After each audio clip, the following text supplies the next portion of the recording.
Happy women's day. Thank once again Rekha మేడంకి happy women's day.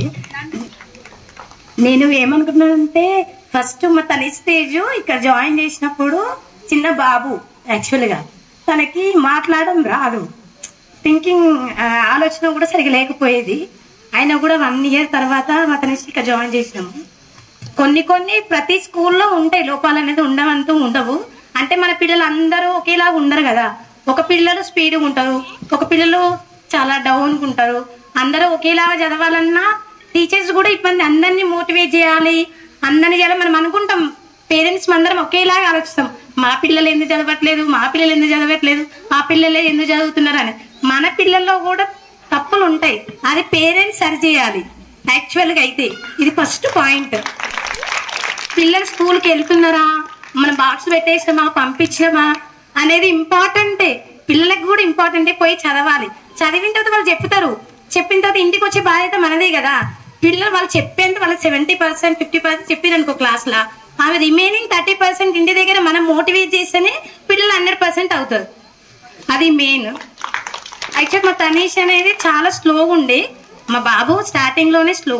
ఎందుకంటే writing కానీ ఏదైనా కూడా కొంచెం చాలా స్లోనే. యాజ్ ఎ మదర్గా నేను చెప్తున్నాను, ఎందుకంటే ఇంట్లో నేను మెయింటైన్ చేస్తా కదా బాబు గురించి ఎట్లా అనేది. మా పాప కూడా LKGలోనే ఇక్కడ జాయిన్ చేశాను. పాప చాలా స్పీడ్, అంటే అబ్బాయి స్లో అని పాప స్పీడ్ అని మళ్ళీ అట్లే వ్యత్యాసం చూసిన ఇద్దరి మధ్యలో కూడా మళ్ళీ అక్క చదువుతుంది, తమ్ముడు చదువుతలేడు అంటే అమ్మాయి ఏమో పైకి వెళ్ళిపోతుంది, అబ్బాయి డౌన్ అవుతుంటాడు. అది కూడా పిల్లల వ్యత్యాసం చూపించదు పేరెంట్స్. ఎందుకంటే ఇద్దరిని మోటివేట్ చేయాలి. ఒకరిని మోటివేట్ చేసి ఒకరిని డౌన్ చేయడం వల్ల కూడా పిల్లలు ఇద్దరు ఖరాబ్ అయిపోతారు, ఒక అబ్బాయి ఖచ్చితంగా ఖరాబ్ అవుతాడు. అందుకని మనమైతే ఇద్దరిని ఒకే లెవెల్లో చూడాలి. పిల్లలకి మాత్రం కొంచెం మోటివేషన్ అంటే పిల్లలు తల్లిదండ్రులు ఖచ్చితంగా ఇవ్వాలి. ఇదైతే నేను ఫేస్ చేస్తున్నా కాబట్టి నేను ఇక్కడ నిలబడి ఈరోజు మాట్లాడుతున్నా. మా ఇంట్లో నేనైతే ఇది ఫేస్ చేస్తున్నా మేడం. అయితే తనీష్ మాత్రం చాలా ఇంప్రూవ్ అయ్యిండు. నేను కూడా టీచర్స్కి మాత్రం ఎవ్రీడే ఎప్పుడైనా నాకు సమస్య మా తనీష్ వల్ల వచ్చినప్పుడు కూడా నేను రేఖ మేడం ఏమి ఇట్లా అవుతుంది, అందరినీ మోటివేట్ చేయాలి పిల్లల్ని. ఒక స్టూడెంట్ క్లాస్లో 30 members స్టూడెంట్స్ ఉన్నారనుకో, అందరినీ మోటివేట్ చేయాలి. యాజ్ ఎ టీచర్స్కి నేను ఒక రిక్వెస్ట్ చెప్తున్నా, టీచర్ ప్లీజ్. అయితే ఏంది అంటే పిల్లలు ఇప్పుడు చదివే పిల్లల్ని ముందు మోటివేట్ చేస్తున్నారు. మేము రిమైనింగ్ పీపీస్ ఏంది, నేను స్టార్టింగ్ కూడా రేఖ మేడంతో ఇదే చెప్పిన. ఎందుకంటే అట్లాంటిది ఇప్పుడు జరగట్లేదు, కానీ ముందు టీచర్స్ కూడా వాళ్ళకి టీచర్ స్పీచ్ ఇవ్వడం అనేది పిల్లలందరికీ రాదు. చెప్పిన వాళ్ళనే మోటివేట్ చేస్తున్నారు. ఎందుకంటే తనీష్ వెనక పడుతున్న టీచర్ యాజ్ ఎ నేనైతే ఆలోచన చేస్తున్నా.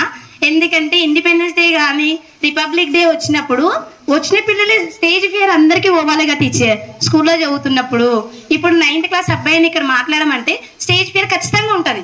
అబ్బాయి మాట్లాడిన వాళ్ళకి మనము ఎవ్రీడే వాళ్ళకే చాయిస్ ఇస్తే రిమైనింగ్ పీపుల్స్ ఎప్పుడు మాట్లాడతారు టీచర్. అది అందుకని నేను లాస్ట్ టైం తనీష్ను కూడా 3-4 times మాట్లాడాలి నేను కూడా మోటివేట్ చేస్తున్నా. అందరి పిల్లలకి రిక్వెస్ట్ నేనైతే టీచర్ చెప్తున్నా, అందరినీ మోటివేట్ చేయండి టీచర్.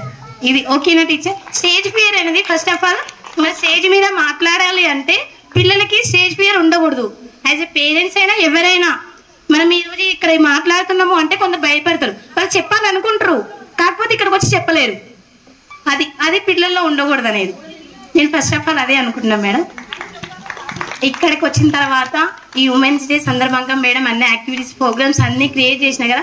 చిన్నతనంలో ఎప్పుడైతే మనం కండక్ట్ చేసినామో అప్పుడు మనము ఆటలు ఆడినాము. ఇక్కడికి వచ్చిన తర్వాత ఆ మెమోరీస్ అన్ని మళ్ళీ రిఫ్లెక్ట్ అయినాయి teacher. Thank you so much Rekha madam గారు. అలాగే సహస్ర మా పాప ఎల్కేజీ నుంచి ఇక్కడ చదువుకుంది, ఇప్పుడు యూకేజీ రన్ చేస్తుంది. సహస్ర కూడా బాగా చదువుతుంది. నేను ఇంట్లో మాత్రం ఖచ్చితంగా 1/2 hour కాదు 1 hour ఖచ్చితంగా వెయిట్ చేస్తాను మేడం. ఏదైనా డౌట్స్ ఉంటే టీచర్ అదేవిధంగా తప్పున్నా ఒప్పున్నా మా పిల్లలు ఏమైనా ఉన్నా చదువుకుంటే మాత్రం ఖచ్చితంగా కొట్టమనే చెప్తా టీచర్. నేను ఆల్ టీచర్స్ అందరికీ నేను కాల్ చేసినా కూడా టీచర్స్ ఇక్కడ ఆల్మోస్ట్ అందరూ ఉన్నారు. ఎందుకంటే చదవకుండా కొట్టాలి పిల్లల్ని ఖచ్చితంగా. మళ్ళీ ఎందుకంటే పేరెంట్స్ కూడా మీ అబ్బాయి ఇట్లా అయింది, ఇట్లా ఈ విషయంలో ఇట్లా తప్పు చేస్తున్నాడు, మీరు పిల్లల్ని ఇట్లా చేయండి అని టీచర్స్ కూడా నాకు ఎవరైనా ఫోన్ చేస్తున్నారు. మీ అబ్బాయి ఇట్లా వెనక పడుతున్నా టీచర్, రైటింగ్ వల్ల వెనక పడుతున్నా అంటే. స్టార్టింగ్ మా బాబు ఏంటంటే ఇక్కడ స్లోగా రాసేవాడు, అది ఇక్కడ వీళ్ళు కూడా స్కూల్లో కూడా మా అబ్బాయి వేరే పిల్లలు ఎవరైతే స్పీడ్గా ఉన్నారో వాళ్ళతో రాపించినారు. అది మేడంతో నేను చెప్పిన లాస్ట్ టైం కూడా అది ఇప్పుడు ఇట్లాంటి జరగట్లేవు. కాకపోతే టీచర్స్కి నేను రిక్వెస్ట్ చేసేది ఏంటంటే పిల్లలు అందరూ స్పీడ్గా ఉండరు టీచర్, కాకపోతే మెల్లిగా ఉన్న వాళ్ళ పిల్లల్ని మాత్రం ఎవరైతే స్లో ఉన్నారో వాళ్ళను కూడా ముందుకు రావడానికి మీరు కూడా ప్రయత్నం చేయండి. చదువుకున్న ముందు చాలా మంది ఉంటారు, శాస్త్ర స్పీడ్గా ఉంటుంది. ఇప్పుడు శాస్త్రం వచ్చి చెప్పేస్తుంది, తనేసి వచ్చి చెప్పేది కదా టీచర్. అట్లాంటి పిల్లలు చాలా మంది ఉన్నారు. మా అక్క బాబు గురించే మాట్లాడలే నేను, అందరూ ఉన్నారు కదా. Thank you teacher.